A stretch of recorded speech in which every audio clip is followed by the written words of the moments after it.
So the case study of our assignments is on Avenue K at Kuala Lumpur. So I'm going to talk about I'm going to brief about the building information a little bit.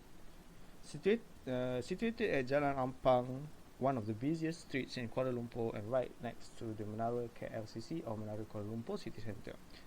Avenue K is a mid-rise commercial shopping mall complete with high-rise condominiums on top of the commercial block. Avenue K went through major refurbishment and facade upgrading works back in 2012 and reopened in the public in 2013. The lower concourse level of Avenue K is connected to the KLCC LRT station. Avenue K is owned by the City Properties Sdn Bhd. The building design consultant firms are from GP Studio and ZLG Sdn Bhd. The mechanical and electrical engineering firm in charge of Avenue K is Jurutera Proding Urus Jaya Sdn Bhd.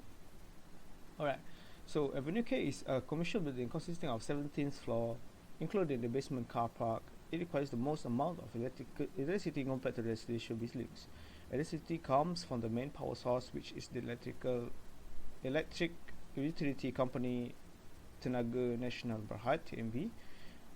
This topic is give an understanding on how electricity is being generated and how it is being transmitted and distributed throughout the building. Similar to like the most shopping mall in Malaysia, the TNB substation is placed in the back of the building at the ground floor with a protective enclosure.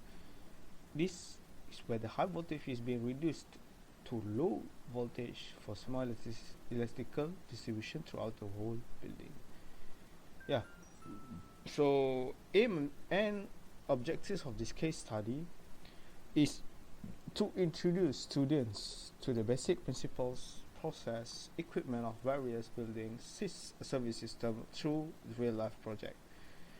Second, to expose students to the integration of various building services in a building. The third one, to allow students to demonstrate their understanding of building services system.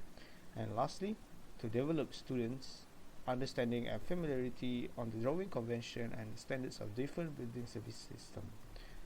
Alright, so that's all for the case study.